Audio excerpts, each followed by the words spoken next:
Conference এইটোৱেই জনাব বিচাৰিছোঁ, আমি আমাৰ এটা সিদ্ধান্ত আছে যে পাৰ্লিয়ামেণ্টত বছৰত 3বাৰ সেশ্যন হয়।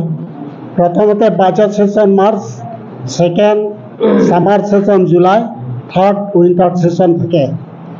যেতিয়ালৈকে অট'নমাছ ষ্টেট নাপায় তেতিয়ালৈকে আমি প্ৰত্যেক সেশ্যনত ধাৰণা কৰিবলৈ যাম। গতিকে সেইমতে সেই ডিচিশ্যনতে আমি গৈ আছোঁ আৰু এইবাৰ এতিয়া এই জুলাই মাহত আমি গৈ আছোঁ আজি ৰাতিয়ে, আৰু ধাৰণা হ'ব 29 জুলাই দিল্লীত জন্তৰ মন্তৰত।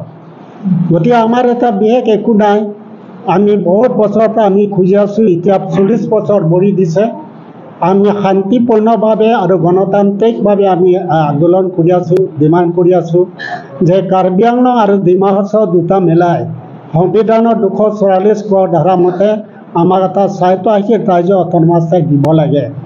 এই স্বায়ত্তশাসিত ৰাজ্যটো কোনো অসমৰ পৰা ভাগ কৰা নহয়, অসমৰ ভিতৰতে থাকিব, কিন্তু ইয়াত ভৌগোলিক পৰিৱেশ, ভৌগোলিক জিঅ'গ্ৰাফিকেল পজিশ্যন লৈ ইয়াত এটা স্বায়ত্তশাসিত ৰাজ্যৰ দিয়াৰ বাহিৰে আন কিবা এটা লৈ ইয়াত উন্নতি কৰিব নোৱাৰে। সেইকাৰণে আমি ডিমাণ্ড কৰি আছোঁ। আৰু এতিয়া চেণ্ট্ৰেল গভৰ্ণমেণ্টে যিমান আমাক মানে এই আমাৰ দাবীটো পূৰণ কৰিবৰ কাৰণে যিমান কৰিব লাগিছিলে সিমান কৰা নাই। আগৰ AGPৰ সময়তো তেনেকুৱাই, কংগ্ৰেছৰ সময়তো তেনেকুৱাই, এতিয়া BJPও চলি আছে। আমি প্ৰত্যেক চৰকাৰৰ ওপৰতো আমি আশা ৰাখিছোঁ। চেণ্ট্ৰেলৰ যি চৰকাৰ আছে সকলো চৰকাৰকে আমি খুব ডাঙৰ এটা ভৰসা আশা কৰিছোঁ যে তেওঁলোকৰ দিনত কিবা এটা হ'ব। গতিকে আমি সেইমতে দাবী কৰি আছোঁ গণতান্ত্ৰিক আৰু শান্তিপূৰ্ণভাৱে, আৰু আমি আশা কৰোঁ যে কোনোবা এটা গভৰ্ণমেণ্টে নিশ্চয় আমাৰ এই দাবীটো পূৰণ কৰিব, কাৰণ আমাৰ এটা সাংবিধানিক দাবী। আৰু ইয়াত কোনো এটা জাতি বা জনজাতিক কাৰ্বি আংলঙৰ পৰা খেদিবৰ কাৰণে বা অকল কাৰ্বি মানুহে থাকিবৰ কাৰণে সেইটো আমি কৰা নাই। ইয়াত আমি সংবিধানৰ যিটো ধাৰা আছে সেই ধাৰা মতে আমি দাবী কৰিছোঁ। গতিকে আমি সদায় ভাবোঁ যে আমি কাৰ্বি আৰু অনা কাৰ্বিৰ মাজত আমি হাই কাজিয়া কৰা ইত্যাদিবিলাক কৰিব নালাগে, কাৰ্বিৰ মাজতো হ'ব নালাগে। আমি এটা সংবিধান দাবীক এই সংবিধান দাবীটো আমি পাম, সেইকাৰণে সেইলৈ আমি এতিয়া ওলাইছোঁ আৰু প্ৰত্যেক ছেশ্যনত আমি ওলাবলৈ চেষ্টা আগতেও কৰিছোঁ আৰু ভৱিষ্যতো কৰিম বুলি ভাবিছোঁ। গতিকে আপোনালোকক নিমন্ত্ৰণ কৰা আকৌ আপোনালোক অহাৰ কাৰণে বহুত ধন্যবাদ। গতিকে আপোনালোকৰ ফালৰ পৰা কিবা সুধিবলগীয়া আছে যদি সুধিব পাৰে, সেইমতে আমাৰ ফালৰ পৰা যিমান আপোনালোকক ক'ব পাৰোঁ সিমান কৰিবলৈ চেষ্টা কৰিম। এতিয়ালৈকে 100 more than 100 100তকৈ বেছি যাব। নহয়, তেওঁলোকে যিটো মিটিং তাত হ'ব বুলি কৈছিলে সেই মিটিঙত আমাকো মাতা নাই। আমি তেনেকৈ ভাৰ্বেলো পোৱা নাই, ৰিটেনো পোৱা নাই। ভাৰ্বেল বা ৰিটেন পালে আমি এটা লিষ্ট চাব পাৰিলোঁ হয় যে কি লিখা আছে। কিন্তু আমি ভাবোঁ যিকোনো মিটিঙত যিকোনো এটা আলোচনাত আমাক এটা ৰিটেন হিচাপে দিলে ভাল হয়, আৰু সেই ৰিটেনত অন্ততঃ পূৰ্বৰে কথাটো উল্লেখ কৰিলে ভাল যে আমি এটা মিটিং মাতিছোঁ আৰু পূৰ্বৰে মতে আলোচনা হ'ব। গতিকে আপোনালোকে ডিমাণ্ড কৰিছে যেতিয়া আপোনালোকে আহক বুলি এটা দিলে তেতিয়া আমি যাব পাৰোঁ, কিন্তু সেইটো এতিয়া আমি পোৱা নাই।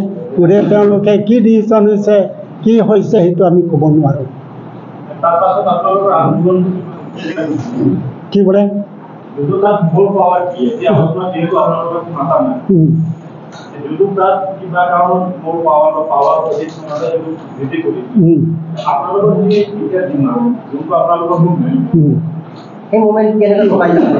সেই মুভমেণ্টটো যেতিয়ালৈকে পূৰ্বৰে ইমপ্লিমেণ্ট নহয় তেতিয়ালৈকে আমাৰ কণ্টিনিউ যাব। কোনোবা মোৰ পাৱাৰ লৈছে তাতে আমাৰ ষ্টপেজ নহয়, কোনোবা মোৰ অট'নমাছ ষ্টেটতকৈ কম পাৱাৰ লোৱা হৈ গ'ল, গতিকে আমি দাবী নকৰোঁ বা আন্দোলন নকৰোঁ, সেইটোৰ কথা হ'ব নোৱাৰে। কাৰণ 1 এপ্ৰিল 1986 তাতো ACC-সকলে MOU কৰিলে, মেমৰেণ্ডাম অফ আণ্ডাৰষ্টেণ্ডিং, আৰু 2011তো চুক্তি হৈছিলে MOS, আৰু 2021 ইয়াতো চুই হৈ গ'ল। কিন্তু সেইটোলৈ আমি সন্তুষ্ট নহয়, কাৰণ তেওঁলোকে এটা পাৰ্টিকুলাৰ MOU চুই কৰিছে, এটা ACC political party regional party হ'ল, ৰাইজৰটো হোৱা নাই। MOS কৰিছে এটা এক্সট্ৰিমিষ্ট মানে আৰ্ম ষ্ট্ৰাগল অৰ্গেনাইজেশ্যনে কৰিছে, এটা পাৰ্টিকুলাৰ এটা পাৰ্ট SA হ'ল নহয়। গতিকে SA হ'ল কাৰ্বি বা নন কাৰ্বিসকলেও, কাৰ্বি আংলঙত যিমান আছে সকলোৱেতো অট'নমাছ ষ্টেট বিচাৰে, কাৰণ এইটো অসমৰ পৰা ভাগ কৰা নহয়। কিন্তু অসমৰ পৰা ভাগ কৰা যদি ডিমাণ্ড কৰে সেইটোত খুব সম্ভৱ তেনেকৈ আমাৰ লগত সন্মত হোৱা মানুহটো খুব কম হ'ব বা তেনেকৈ পাৰ্টিও কম হ'ব। কিন্তু যিহেতু অসমৰ ভিতৰত আছে গতিকে সেইটো সকলোৱে ছাপোৰ্ট কৰে আৰু সকলোৱে সোনকালে কৰিলে ভাল হয় এইটোৱে সকলো কামনা কৰে। কাৰ্বিসকলৰ যিটো ট্ৰাইবেল উমৈহতীয়া জাতি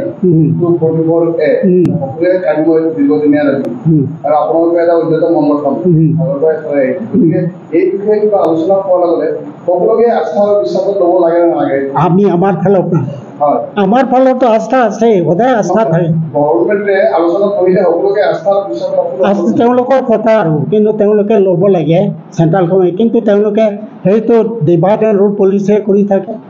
যিসকলে মোৰ পাৱাৰ ছাপোৰ্ট কৰে তেওঁলোকক ভাগ ভাগ কৰি লৈ যায়, তেওঁলোকে যিসকলে মোৰ পাৱাৰ ছাপোৰ্ট নকৰে তেওঁলোকক এৰি থৈ যায়। গতিকে এইটো চেণ্ট্ৰেলৰ কথা, কিন্তু আমিতো ৰেডি, কিন্তু আমি ৰেডি, কিন্তু তোৰ পূৰ্বৰে আলোচনাতে আমি বহিম।